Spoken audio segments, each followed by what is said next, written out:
RFM Matin, il est 7h. Tout de suite, le journal. Binta Diallo, bonjour. Bonjour Babacar, bonjour à tous.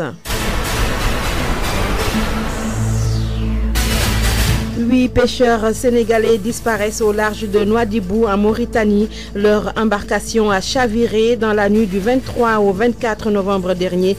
Une information que confirment les autorités en charge de la pêche. Luc Nicolas est jugé aujourd'hui au tribunal correctionnel de Dakar. L'audience de mardi dernier avait été renvoyée sur la demande des deux parties et toutes les demandes de liberté provisoire du promoteur de lutte ont été rejetées. Gouvernement SAES autour de la table aujourd'hui.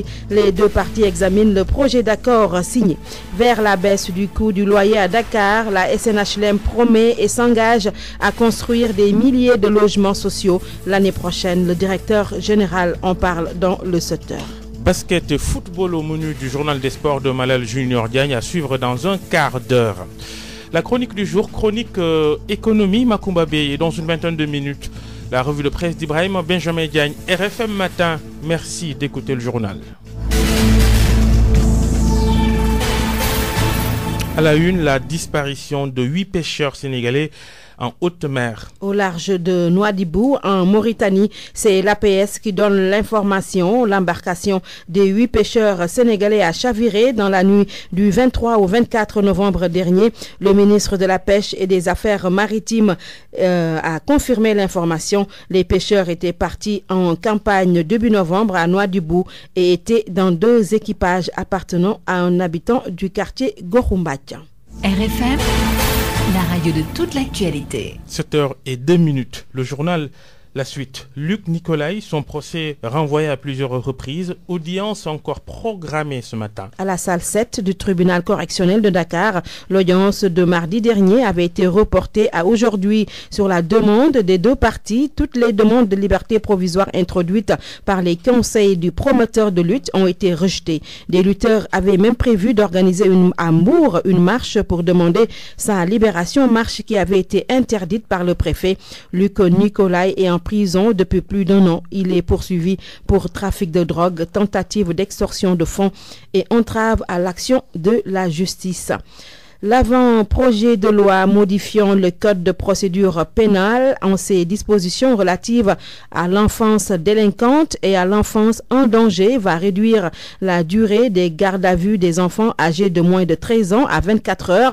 La détention préventive ne peut plus durer 6 mois pour les affaires criminelles. C'est ce qui ressort d'un atelier présidé hier par le ministre de la Justice, garde des Sceaux. Un compte rendu de Pape Faragning.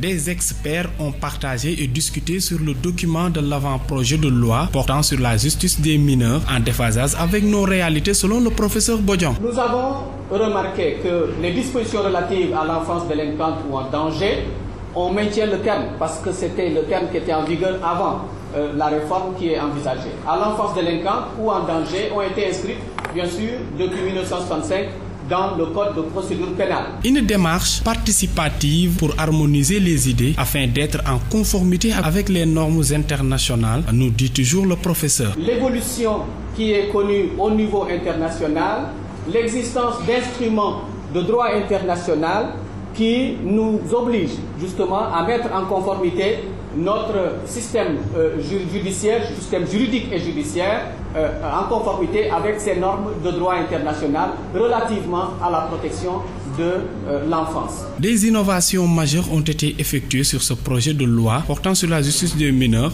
pour diminuer les charges sur les enfants. Abdoulaye Ba, modérateur de l'atelier. Le présent projet réduit la durée de la garde à vue à 24 heures. La détention préventive ne peut plus durer 6 mois pour les affaires criminelles et plus de 3 mois pour les affaires professionnelles. Il y a également l'irresponsabilité pénale des enfants de moins de 13 ans. Après les débats, ce document va être soumis aux députés. Les participants à cet atelier entendent le conformer aux instruments internationaux comme la Charte africaine et du bien-être de l'enfant. RFM 94.0, la radio en puissance. C'est une première depuis la nomination de Aminata Touré au poste de Premier ministre.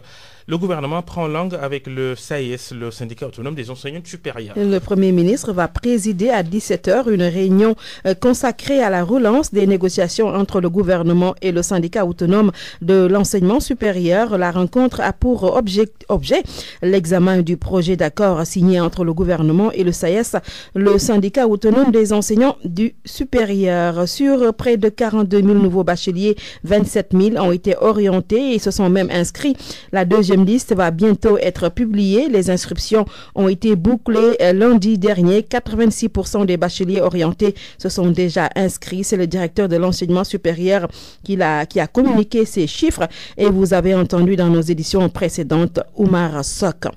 Pour l'année 2014, la SNHLM prévoit de construire des milliers de logements sociaux pour faire baisser le coût du loyer à Dakar. Selon Ibrahim Ouad, le directeur général, les premiers logements devraient être attribués avant la fin de l'année prochaine. Ibrahim Ouad, interrogé par Mohamed Ali Mouba. Dire que la SNHLM s'inscrit dans le programme d'habitat social de l'État qui a inscrit l'habitat comme une priorité gouvernementale.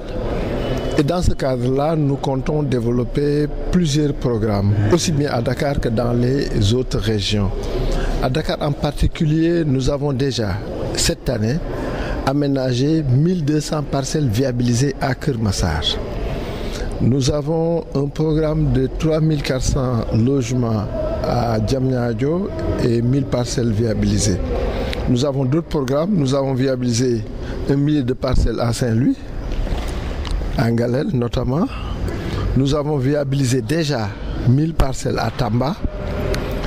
Et nous avons un programme de logement à Ziguinchor, à Kaolack et même à Saint-Louis. Mais en 2014, nous allons commencer le terrassement de Diamniadio dans les jours à venir. Et nous voulons sortir les premiers logements de Diamniadio en 2014. Et comment, par exemple, les populations à faible revenu peuvent-elles accéder à ces logements-là? Bon, faible revenu, les logements, vous savez, la SNHLM a toujours travaillé de façon avec les banques, de telle sorte que généralement, la banque de l'habitat donne des crédits aux acquéreurs. Et ce crédit-là, très souvent, peut être échelonné sur 10 à 15 ans. Donc les faibles revenus peuvent toujours s'adresser aux banques ou même à la BHS pour pouvoir accéder à ces logements. Voilà. Le Premier ministre Aminata Touré à l'aérogare des Pèlerins à 11h. L'aérogare des Pèlerins, c'est le site de formation des assistants à la sécurité de proximité. La visite intervient 2 jours après le démarrage de la formation de 10 000 assistants de sécurité recrutés à travers le pays. Il est 7h08. RFM, fréquente modulation 94.0, la radio en puissance. Direction Sédhiou, les élus locaux s'en prennent au fonds d'entretien routier autonome. Le FERA est un programme du ministère des Infrastructures. Il dénonce une exclusion de plusieurs collectivités locales de la région. Ces élus locaux interpellent l'État et demandent plus d'égards pour la région de Sédhiou. Lamine Ba. Le programme du ministère des Infrastructures, dénommé FERA, Fonds d'entretien routier autonome, fait l'objet de toutes les critiques de la part des élus locaux de la région de Sédhiou. Il dénonce les critères d'éligibilité mis en place par l'État et qui excluent de facto certaines collectivités locales à accéder à ce programme de réfection et de construction de pistes communautaires. Ibrahim Gomis est le maire de Tana. Je demande que ce critère soit éliminé d'office et que toutes les collectivités locales puissent concourir à cela et bénéficier de cela. Nous rejetons ce critère d'éligibilité. Son collègue de Kanyo Mangana fustige le caractère discriminatoire du programme. Ismaël Djemé. Pour se soigner, il faut aller en Gambie. Vraiment, nous souffrons terriblement. Des populations tout le long de la Gambie n'arrivent pas à sortir. Nous sommes obligés par le biais de nos voisins gambiens que les véhicules gambiens nous fassent sortir. Si l'État ne peut pas vraiment faire pour récupérer cette brave population, l'État n'a qu'à nous laisser tranquille et vivre avec les Gambiens en paix. La route là est prévue, elle ne peut pas sortir avec kilomètres, nous ne pouvons pas atteindre Bunkiling. À Goudomp, l'on invite l'État à plus de responsabilités dans l'élaboration des programmes. Famara Mané est le PCR de Simandi Balante. De Goudomp à la frontière, il y a des pistes qui préoccupent les populations. Et ces pistes, nous voulons les voir réalisées par le FERA, par ce programme. L'État doit prendre ses responsabilités, réagir par rapport à ça. Du côté de l'ARD, l'on explique que les moyens sont limités et qu'il faut des critères d'éligibilité pour départager les collectivités locales. Comme ils sont trop nombreux, il fallait les départager parce que les fonds sont très limités. A signaler que la région de Sédhiou fait face à un déficit criard d'infrastructures routières, surtout pour ce qui s'agit des pistes de production rurale. Lamine Ba, Sédhiou, Radio Futur Média. L'instauration du visa biométrique, le ministre de l'Intérieur tire un bilan d'étape satisfaisant. 4 mois après, à ce jour, 75 897 visas ont été délivrés. Pour le ministre du Tourisme, il est prématuré de dire que c'est l'instauration qui freine le développement du tourisme. Abdoulaye Daouda Diallo et Oumar Gueye animé une conférence de presse conjointe à Paris. Et vous avez suivi la relation de Cheikh Sidou Silla. Le journal. L'actualité politique. La sortie de Oumar Sarr, pas du goût de certains responsables libéraux. Le coordonnateur national du PDS a déclaré que son parti est prêt à s'engager dans un gouvernement d'union nationale. Mamadou Lamine Keïta se démarque. Selon lui, le PDS n'a que 2 chantiers. Faire libérer les détenus politiques et démontrer l'incapacité de l'actuel régime à régler les problèmes des Sénégalais. Par conséquent, de l'avis du maire de Bignona, les propos de Oumar Sarr n'engagent que lui. Mamadou Lamine Keïta au micro de Abdoulaye Sambou. Je ne pense pas que le coordonnateur Oumar Sarr soit dans les dispositions de tenir de tels propos. Je pense qu'il y a eu soit un lapsus, soit une mauvaise compréhension de ce qu'il a voulu dire. En tout état de cause, je voudrais rappeler ici que cette question n'a jamais fait l'objet d'une discussion au sein des instances du parti. Même pas une question voisine à une éventuelle entrée du PDS dans un gouvernement n'a fait l'objet d'une discussion. Le PDS aujourd'hui a 2 chantiers. Le premier, c'est le combat pour démontrer l'échec patent du gouvernement actuel, démontrer aux Sénégalais que l'alternative reste unique, c'est-à-dire le retour au programme de développement de Maître Abdoulaye Wade, programme porté par le Parti démocratique sénégalais. Le second combat, c'est celui de la libération de nos frères qui sont des détenus politiques. Tout autre discours qui n'entre pas dans le même sillage que ce que je viens de dire n'engage que celui qui les porte. Ce n'est pas une position du parti, ni celle du secrétaire général national, et je me désole de constater que celui qui, en l'absence du secrétaire général national, en l'occurrence le coordonnateur, puisse un lapsus, se tromper à ce point, au point de décrédibiliser le parti qui est en train de faire un travail important de reprise de confiance à tous les niveaux. Le comité directeur du PDS qui se tient aujourd'hui est très attendu. Il est 7h13. RFM 94.0, la radio en puissance. La couverture maladie universelle en question, bilan d'étape de ce programme, c'est le focus du jour. Le prétexte, l'alerte des mutuelles de santé du département de Louga.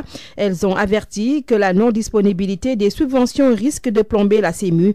À Matam, les choses ne bougent pas encore dans les structures sanitaires de la région. La couverture maladie universelle est à l'état de projet, comme à Louga. À Matam, l'État tarde à mobiliser la subvention. Ali Bandel-Niang. Depuis la mise en œuvre du programme national de la couverture maladie universelle, ça ne bouge pas trop dans la région de Matam. Les 6 mutuelles qui ont déjà été agréées dans les 3 départements de la région ne sont toujours pas opérationnelles. Le hic, c'est que le gouvernement du Sénégal n'a pas encore mis en place la subvention requise. Dr Yankhoba Dial est le médecin-chef de la région médicale de Matam. Oui, c'est vrai que la région de Matam comme avait une particularité. L'aspect mutualité n'était pas très développé. Beaucoup de ces mutuelles ont commencé à se mettre en place au courant de l'année 2012 et récemment nous avons pu décompter que 6 mutuelles de santé qui ont commencé à avoir des adhérents et à avoir aussi. Le programme c'est un programme national, donc il faudrait d'abord, il y a plusieurs aspects. En fait, dans le cadre de la couverture maladie universelle, l'État doit donner une subvention aux mutuelles de santé pour qu'à travers les mutuelles, que les indigents puissent être pris en charge, ceux qui n'ont pas une couverture de sanitaire. Mais il faudrait d'abord qu'on puisse identifier ces personnes, donc à travers les services de l'action sociale fassent l'inventaire pour dire que c'est ça, voici la liste des personnes indigentes, et à travers cette liste qu'on puisse dire qu'au niveau de la région de Matam, il y a tant de personnes pour lesquelles l'État doit pouvoir prendre en charge la cotisation. C'est ça certainement qui explique le retard. C'est ça. En fait, c'est un processus qu'il ne faudrait pas, à mon avis, précipité, qu'il faut le faire avec intelligence et pour qu'on puisse pas... Au niveau de l'hôpital de Ourossogui, l'unique centre de référence de toute la région de Matam, on ne sent pas encore cette couverture de maladie universelle. La seule nouveauté est bien la gratuité des soins et des urgences en faveur des enfants de 0 à 5 ans. Matam, Ali Bandelnian, RFM. À Kolda, Ali Bandelnian, la situation est tout autre. La couverture maladie universelle est effective depuis le 1er octobre. Pour autant, les populations invitent l'État à l'élargir à tous les enfants âgés de 0 à 15 ans. Les responsables des structures sanitaires, quant à eux, souhaitent une diligence dans le remboursement des fonds. Abdoulaye Diallo. Les soins médicaux des enfants de moins de 5 ans sont gratuits au Fouladou, où la couverture maladie universelle est effective depuis le 1er octobre dernier. Amadou Fall est le directeur de l'hôpital régional de Kolda. Mais présentement, c'est qu'on est ticket consultation gratuit pour les enfants de 0 à 5 ans. Depuis le 1er du mois passé, il est effectif depuis début octobre, ça, il n'y a pas de problème. Maintenant, les autres prestations ne sont pas encore gratuites. Ça va répercuter sur nos recettes, ça c'est clair. C'est la raison pour laquelle je dis que pour l'hôpital de Kolda, les subventions qui vont venir par rapport à cette couverture, que cela ne tarde pas. Si ça tarde, nous allons souffrir âprement. Une mesure très appréciée par les populations, surtout en zone rurale, où depuis l'effectivité de la gratuité des tickets de consultation, les postes de santé reçoivent beaucoup plus d'enfants qu'antérieurement. Abdoulaye Baldé est l'ICP en tant qu'anto. Il y avait moins d'enfants parce qu'il y avait une différence nette. Ce mois, j'ai reçu 300 enfants que je n'ai jamais reçus dans ce poste. 300 enfants en consultation 0,5 ans. C'est la première fois. Et je suis là depuis 2009. Donc ce qui veut dire qu'il y a une nette différence. Les parents ne négligent pas. Quand ils voient que l'enfant tombe malade, ils l'amènent. Donc c'est une très bonne initiative du président de la République. Une très bonne initiative. Et ça va aider beaucoup les gens. Avec un taux de mortalité maternelle et infantile assez élevé,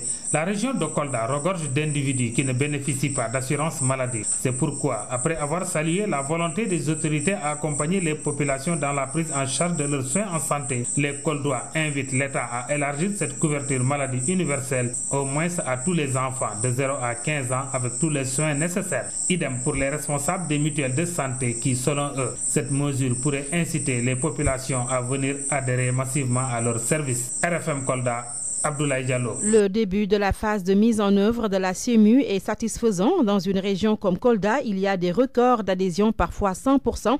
Mais à Matam, le démarrage est embryonnaire, mais ça va s'accélérer en 2014. Selon le coordonnateur par intérim de la CEMU, Serine Diouf, au téléphone de Makumba Beya. La première phase de mise en œuvre quand même a donné des résultats probants. Nous sommes présentement au niveau de 14 départements pilotes et dans certains départements pilotes, nous avons des taux d'adhésion au niveau des communautés où on a implanté des mutuelles de santé, des taux d'adhésion de 100%. Parce qu'il faut rappeler le schéma de l'État dans le cadre du développement des mutuelles de santé, ça se traduit à travers un slogan, une collectivité locale, une mutuelle de santé. Donc dans chaque département pilote où nous sommes, l'objectif est de mettre en place une mutuelle de santé au niveau de chaque collectivité locale. Donc à l'état actuel des choses, vous prenez par exemple le département de Kolda, nous avons des taux d'adhésion de 100%. Ça veut dire quoi? Ça veut dire que dans chaque maison, nous avons pratiquement tous les ménages qui ont adhéré. Ça c'est juste les adhésions. Et il faut calculer qu'en réalité, lorsqu'un ménage adhère, il y a au moins 8 personnes qui sont considérées comme des ayants droit, c'est-à-dire l'épouse, les enfants, et ainsi de suite. Ce qui fait que vraiment il y a un taux d'adhésion qui est important. En Matam, il faut dire qu'en réalité, le processus a démarré depuis l'année dernière avec certains bailleurs et qu'il y a des mutuelles de santé qui sont déjà implantées, mais elles ne sont pas totalement fonctionnelles. Mais à partir de cette année, 2014, à partir de 2014, on espère que avec toutes les stratégies qui sont en train d'être mises en œuvre, que ces mutuelles deviendront fonctionnelles.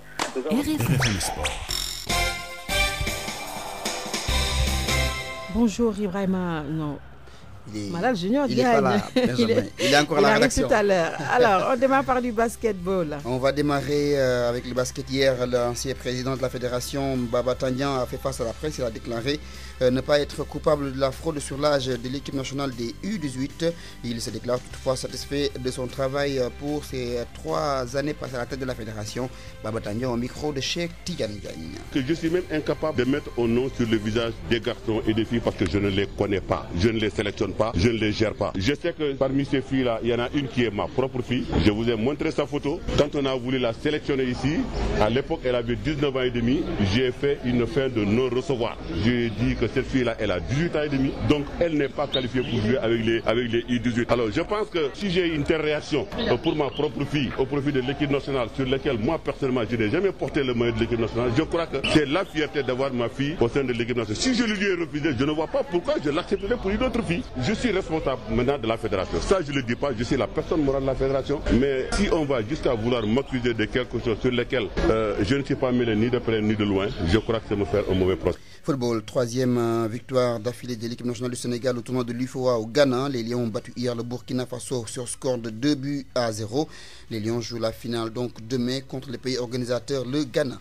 Le foot en Europe avec la suite de la 5e journée de la C1, la Ligue des Champions. Aujourd'hui au programme Leverkusen contre Manchester United, Real Sociedad contre Shakhtar Donetsk, Real Madrid contre Galatasaray, la Juve joue contre FC Copenhague, Anderlecht joue contre Benfica, le Paris Saint-Germain reçoit Olympiakos, le Pirée, CSKA Moscou, Bayern Munich, Manchester City, Victoria Pilsen. A noté hier la victoire d'Arsenal sur Marseille 2-0. FC Bâle a battu Chelsea 1-0. Dortmund a étrié Naples 3-1. Galatasaray a perdu face à l'AC Milan 3-0. L'Ajax d'Amsterdam a fait chuter l'équipe du FC Barcelone sur la marque de 2-1. Binta, on termine avec la lutte. Aujourd'hui, le promoteur de Mbour, Luc Nicolaï, sera devant le tribunal en audience spéciale. Luc Nicolaï sera jugé dans l'affaire du Lamentin Beach. Merci beaucoup, Malal Junior Diagne. RFM, la chronique du jour. Le Premier ministre avait annoncé 6% comme objectif de croissance. Hier, le ministre de l'économie a dit aux députés qu'il est revu à la baisse à 4,9%. Qu'est-ce qui s'est passé?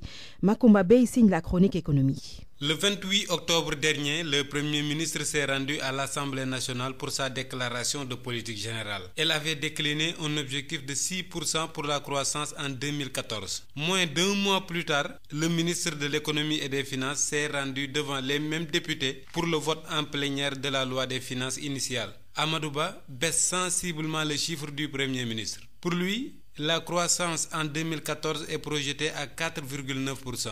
Et ça fait quand même beaucoup sur la croissance d'un pays en un an. Si en moins d'un mois, le ministre de l'économie dégonfle la croissance annoncée par le Premier ministre de plus d'1 point, c'est qu'il y a forcément problème. Parce qu'il ne s'est rien passé d'extraordinaire pour que la prévision de croissance soit revue à la baisse de manière aussi significative. Soit le Premier ministre elle-même savait qu'on ne peut pas atteindre 6% de croissance, mais qu'elle craignait d'être accusée d'être peu ambitieuse, soit il s'est passé en ce petit moment un tremblement de terre qu'ils veulent que les Sénégalais ignorent. Mais rien de tout cela n'est honorable. Si en si peu de temps, un objectif aussi sérieux que le taux de croissance divise le chef du gouvernement et son ministre de tutelle, les Sénégalais ont besoin d'explications plus sérieuses que ce que le ministre de l'économie a brodé dans son interview avec les journalistes. Mais l'une des probabilités est que le ministre de l'économie a été plus franc, plus courageux et moins politicien. Et cela, il l'a dit lui-même, il ne veut pas fixer un objectif qu'il ne peut pas atteindre. Et très franchement, ils ne sont pas nombreux les économistes qui auraient tablé sur une croissance de 6% pour cette année 2014. Parce que vous nous avez entendu ici même douter très fortement qu'on puisse atteindre ces 6% de croissance l'année prochaine. Et maintenant, nos craintes avec ces deux chiffres s'avéraient au moins fondées. Maintenant, il va falloir qu'on cherche de manière plus précise à quel chiffre nous fier effectivement. Parce que nous refusons de croire que la croissance à 2 chiffres qui a été annoncée est une croissance de 2 chiffres différents. Bonjour Ibrahima Benjamin Diagne. Bonjour Adja Binte Diallo. La déclaration du coordonnateur du PDS, Oumar Sarr, continue de créer un malaise au sein du Parti démocratique sénégalais. Le PDS qui barre la route à Oumar Sarr et Dardar, il veut qu'il arrête.